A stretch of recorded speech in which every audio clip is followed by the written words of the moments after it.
नमस्कार, मैं उज्जवल जैन। स्वागत है आपका वीआईपी न्यूज के खास कार्यक्रम साइ-फाई समाचार में, जहां हम आपके लिए लेकर आते हैं विज्ञान और तकनीक से जुड़ी रोमांचक खबरें, उनके पीछे की कहानियां और साइंस फिक्शन से जुड़ी नई थियरीज और गॉसिप्स।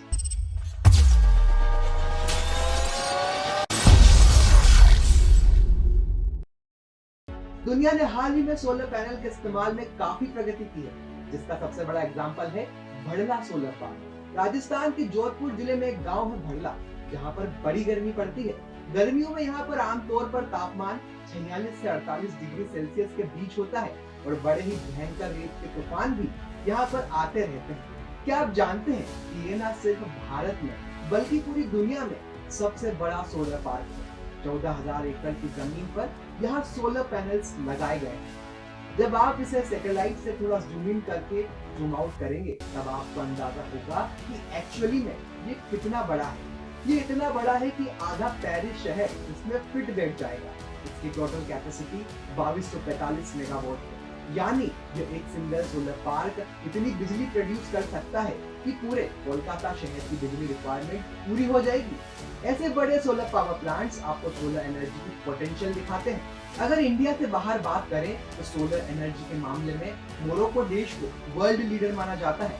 पूरे देश में करीब 20% बिजली जनरेशन सोलर एनर्जी से होती है और दुनिया का largest concentrated solar power plant आपको मोरक्को में ही मिलेगा।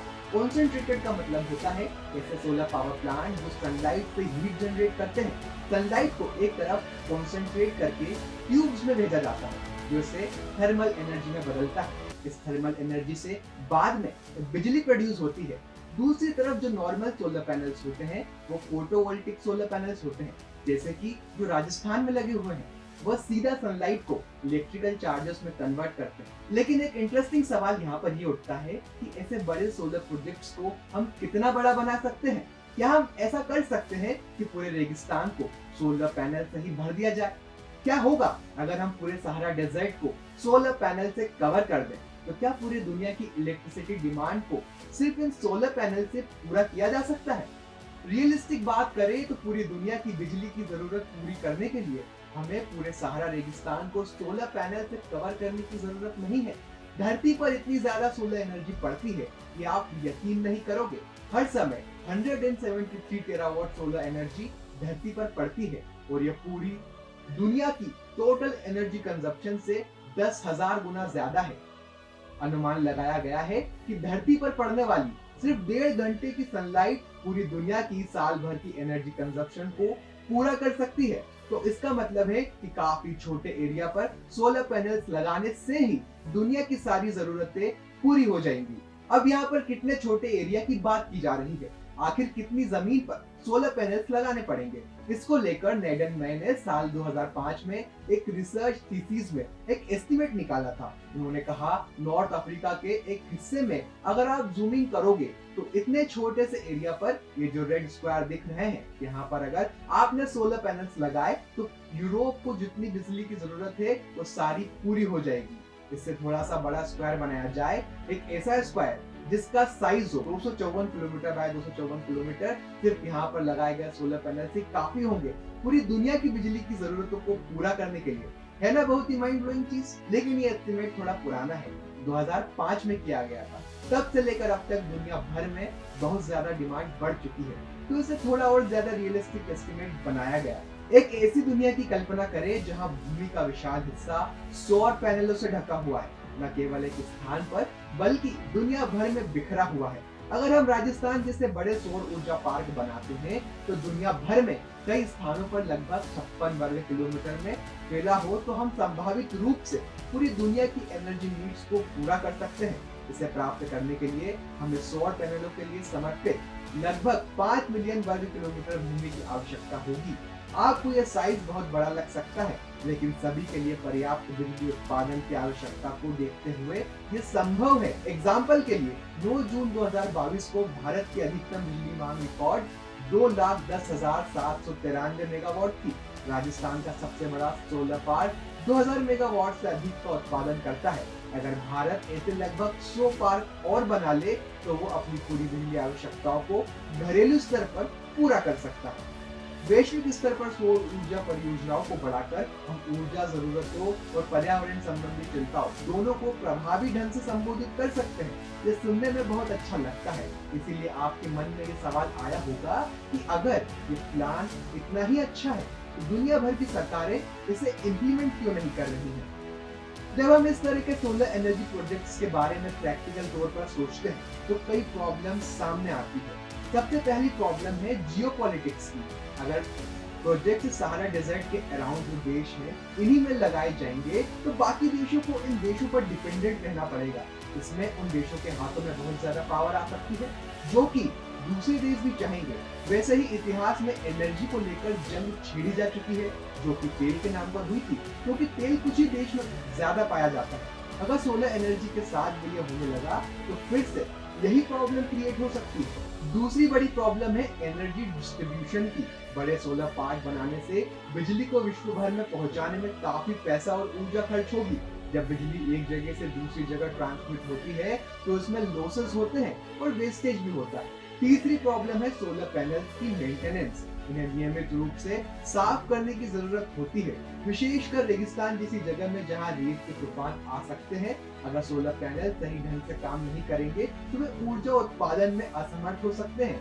तो अब आपके मन में सवाल आ रहा होगा कि राजस्थान में जो सोलर पावर प्लांट बनाया गया है वहां पर इस समस्या से कैसे डील किया जाता है। तो आपको बता दें कि सोलर पैनल्स की सफाई के लिए 2000 से ज्यादा क्लीनिंग रोबोट लगाए गए हैं। तो सॉल्यूशन हमारे पास है, लेकिन फिर भी ये प्रॉब्लम ध्यान देने वाली है। इसके बाद अगली बड़ी प्रॉब्लम आएगी लाइफ साइकिल की। ऐसा तो नहीं है कि एक बार सोलर पैनल लगा दिए तो वो अगले हजारों सालों तक बिजली प्रोड्यूस करते रहेंगे।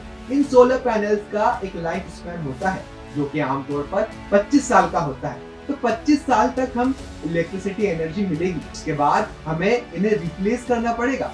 बहुत सारे रिसोर्सेस खर्च होंगे, बहुत सारा पैसा लगेगा। और पैसों की बात करते हुए सबसे बड़ी प्रॉब्लम जो सामने खड़ी है वो पैसों की ही तो है। क्यों ना हम पूरे देश में इस राजस्थान सोलर पावर प्लांट के साइज के ही 100 पावर प्लांट बना देते, क्योंकि ऐसे करने में बहुत ज्यादा पैसा और रिसोर्सेस खर्च होंगे। अब आपके मन में भी ये सवाल आ रहा होगा कि इस प्रॉब्लम का कोई सॉल्यूशन है कि नहीं। तो बिल्कुल है, एक बड़ा सॉल्यूशन है। वो ये है कि सोलर एनर्जी को इन बड़े सोलर पार्क में इमेजिन करने की जगह इंडिविजुअल लेवल पर इमेजिन करें। बहुत सी प्रॉब्लम जो इन बड़े स्केल पर आ रही है वो इंडिविजुअली लेवल पर नहीं आएंगी।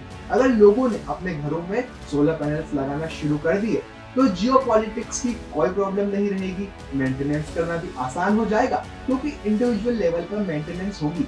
आपकी सोलर कंपनी मेंटेनेंस करेगी। एनर्जी डिस्ट्रीब्यूशन की कोई दिक्कत नहीं आएगी, क्योंकि ब्लॉक उस बिजली को पहले अपने घर के लिए इस्तेमाल करेंगे, बाद में आगे डिस्ट्रीब्यूशन करने की सोचेंगे। और कॉस्ट की बात की जाए तो सभी लोग फायदे में रहेंगे। आज की डेट में रूफटॉप सोलर से सस्ती बिजली नहीं है। अगर आपके घर के ऊपर रूफटॉप सोलर एनर्जी लगाने की जगह है तो आपको बहुत सारा फायदा हो सकता है। इंडिविजुअल सोलर पैनल की बात करें तो ये दो टाइप्स के होते हैं, एक है ऑन ग्रिड और दूसरा है ऑफ ग्रिड। ऑन ग्रिड का मतलब है आपने जो अपने घर में सोलर पैनल्स लगा रखा है तो ग्रिड से कनेक्ट है। नेट मीटरिंग की फैसिलिटी इसमें आपको मिलती है, मतलब जब धूप निकली हुई है तो जो भी बिजली आपको सोलर पैनल्स प्रोड्यूस कर रहे हैं उससे पहले आपके घर को बिजली मिलेगी। ज्यादा बिजली बन रही है तो वो ज्यादा बिजली ग्रिड में चली जाएगी ताकि बाकी लोग उसका इस्तेमाल कर सकें। और जब रात का समय आता है, जब आपके पास सोलर पैनल से बिजली नहीं आ रही तो आप ग्रिड से बिजली इस्तेमाल करते हैं। जो आप बिजली इस्तेमाल करेंगे उसकी कॉस्ट आपको भरनी पड़ेगी, लेकिन जो बिजली आप ग्रिड में देंगे उसके लिए आपके पैसे ऑटो एडजस्ट हो जाएंगे। तो जो यहाँ पर नेट बनता है वो सिर्फ आपका बिजली का बिल आएगा, इससे नेट मीटरिंग कहते हैं। दूसरा ऑप्शन है ऑफ ग्रिड सिस्टम। इसका मतलब है कि आपने अपने सोलर सिस्टम को ग्रिड से कनेक्ट नहीं कर रखा, आपने उसे एक बैटरी से कनेक्ट कर रखा है। तो बैटरी में जाकर जो एनर्जी स्टोर होने लग रही है और रात में आप उस बैटरी में स्टोर एनर्जी का इस्तेमाल कर सकेंगे अपने घर की बिजली चलाने के लिए। इस वाले से प्रॉब्लम ये है कि बैटरी की कॉस्ट अक्सर बहुत हाई होती है, इसीलिए ऑन ग्रिड सिस्टम लगाना ही फायदेमंद रहता है। लाइफ साइकिल की बात करें तो जैसा हमने बताया कि आम सोलर पैनल का एवरेज लाइफ स्पैन 25 साल का होता है। तो एक इंडिविजुअल के पर्सपेक्टिव से ये वन टाइम इन्वेस्टमेंट है और अगले 25 सालों तक आपको फ्री इलेक्ट्रिसिटी मिलेगी। वहीं यहाँ पर एक इन्वेस्टमेंट का ब्रेक इवन पॉइंट भी आएगा, जो कि 3 साल से 5 साल के बीच आ सकता है। तो पहले 3 से 5 साल आपने इन्वेस्टमेंट किया और उसके बाद आपको इसका रिटर्न मिलना शुरू हो जाएगा और 5 से लेकर 25 सालों में आपको सिर्फ प्रॉफिट ही प्रॉफिट मिलेगा। स्पेसिफिकली अगर इंडिया में बात करें तो यहाँ पर फायदा ये भी है कि इंडियन गवर्नमेंट की तरफ से आपको सोलर पैनल्स लगाने के लिए सब्सिडीज भी मिलती है। घरों पर सोलर पैनल लगाने को एक लेवल और ऊपर ले जाया जाए तो क्या कुछ नहीं हो सकता। इन घरों को देखिए, इन्हें हीलियोटॉप्स कहा जाता है, जो बहुत ही विशेष और उन्नत डिजाइन है। इन घरों का मुख्य फीचर होता है कि वे सूर्य की ऊर्जा का पूरा उपयोग करके अपनी ऊर्जा की आवश्यकताओं को पूरा करते हैं। इन घरों में सिलेंड्रिकल शेप होती है जो सूर्य की दिशा में होती है। इससे ज्यादा सूर्य की ऊर्जा अवशोषित की जा सकती है और घर को गर्म रखा जा सकता है। इन घरों में आमतौर पर पिछला हिस्सा अच्छी तरह से इंसुलेटेड होता है ताकि गर्मियों में धूप पीछे की ओर फिर से ना जाए और घरों को ठंडा रखा जा सके। इन घरों के ऊपर सोलर पैनल्स लगे होते हैं जो दिन के समय सूर्य की दिशा में होते हैं। इससे घरों की सारी ऊर्जा की जरूरतें पूरी होती है। इस तरह के घर सोलर एनर्जी के उपयोग में मदद करते हैं और पर्यावरण को भी बचाते हैं। अब तक हमने सिर्फ सोलर एनर्जी के बारे में बहुत सी अच्छी बातें जानी। अब आते हैं इसके दूसरी साइड पर, जो आपको बता देनी चाहिए, क्योंकि ऐसा नहीं है कि सोलर एनर्जी एक जादू है जो दुनिया की सारी प्रॉब्लम सॉल्व कर देगी। इसके और भी कई ड्रॉबैक है और कई कमियां भी हैं, लेकिन इसके ड्रॉबैक वो नहीं है जो आप सोच रहे हैं। सोलर एनर्जी का सबसे बड़ा डिसएडवांटेज जो लोगों को लगता है वो ये है कि जब बादल आ जाते हैं या फिर सर्दियों का मौसम आ जाता है तो सोलर एनर्जी इतनी अच्छी तरह से काम नहीं करेगी। यह एक बहुत बड़ा मिथ है, क्योंकि गर्मियों में आप देखेंगे कि सोलर पैनल 6 यूनिट पर किलोवाट पर डे प्रोड्यूस करता है, तो मॉनसून के सीजन में ये 3 यूनिट पर किलोवाट पर डे होता है। वो विंटर्स में 4 यूनिट पर किलोवाट प्रोड्यूस होता है। तो हाँ, थोड़ा सा फर्क है लेकिन ज्यादा नहीं, क्योंकि फोटोवोल्टिक का जो कॉन्सेप्ट है वो रोशनी पर काम करता है। as long as जब तक आसपास रोशनी काफी है, चाहे बारिश आ रही हो या बादल हो, वो काम करेगी। यही कारण है कि बहुत सी ठंडी जगहों में भी आपको सोलर पैनल देखने को मिलेंगे। नॉर्दर्न यूरोपियन कंट्रीज में भी बहुत से घरों में सोलर पैनल्स लगाए जाते हैं। बात करें सोलर पैनल्स की एक्चुअल डिसएडवांटेजेस की, तो सबसे बड़ा है कार्बन एमिशन। इसके पीछे रीजन है कि ज्यादातर सोलर सेल्स सिलिकॉन सेमीकंडक्टर और ग्लास से बने हैं। साथ ही साथ मेटल जैसे कि सिल्वर कॉपर का इस्तेमाल भी किया जाता है, जो सोलर पैनल को बनाने के लिए इन मटेरियल्स को एक्सट्रैक्ट करना पड़ता है, जिसकी एक भारी एनवायरमेंटल कॉस्ट भी होती है। सिलिकॉन और ग्लास को कलेक्ट करना कोई बड़ी प्रॉब्लम नहीं है, वो हर जगह मिलते हैं। लेकिन जिन मेटल की यहाँ पर बात की गई है, जैसे सिल्वर कॉपर और जो बाकी के और मेटल है, उनकी माइनिंग करनी पड़ती है और वो माइनिंग करने से सॉइल, वाटर और एयर पोल्यूशन होता है, ग्रीन हाउस गैस इमिशंस फैलते हैं। इसके अलावा जो पूरा प्रोसेस होता है सोलर पैनल्स को फैक्ट्रीज में मैन्युफैक्चर करने का, उस प्रोसेस में कार्बन एमिशन निकलते हैं। ऑब्वियसली यहाँ पर यह भी कंसिडर करना चाहिए कि अगर हम सीधा फॉसिल फ्यूल से कंपेयर करें तो उसके कंपैरिजन में सोलर एनर्जी का इस्तेमाल करना ज्यादा बेहतर है। लेकिन पॉइंट यहाँ पर यह है कि ऐसा नहीं है कि solar energy completely zero impact होता है। इसका एनवायरनमेंट पर एस्टिमेट लगाया जाता है कि करीब 20 गुना कम कार्बन आउटपुट है। इसके अलावा दूसरे बड़े डिसएडवांटेजेस हैं सोलर पैनल्स की लाइफ साइकिल। तब क्या होगा जब सोलर पैनल्स की लाइफ साइकिल खत्म हो जाएगी? आप बोलोगे उसे रिप्लेस कर देंगे, लेकिन जो पुराना सोलर पैनल है उसका क्या होगा? क्या उसे रिसाइकल किया जाएगा? आज के दिन सोलर पैनल्स को रिसाइकल करना इकोनॉमिकली इतना प्रॉफिटेबल नहीं है। आज के दिन सोलर पैनल्स को रिसाइकल करने की इतनी जरूरत भी नहीं पड़ रही, लेकिन फ्यूचर में एक समय ऐसा आएगा जब बहुत से सोलर पैनल्स को रिप्लेस करने की जरूरत पड़ेगी। तो ये कुछ बातें हैं जिनका फ्यूचर में ध्यान रखना बहुत जरूरी है। तो साइ-फाई न्यूज के आज के इस एपिसोड में हमने जाना कि सोलर एनर्जी इस दुनिया का भविष्य बन सकती है और कैसे सोलर एनर्जी का इस्तेमाल कर हम अपने पर्यावरण को बचा सकते हैं। आज के इस खास कार्यक्रम में इतना ही। वक्त हो चला है आपसे विदा लेने का। देश और दुनिया की तमाम खबरों के लिए देखते रहिए VIP न्यूज। नमस्कार।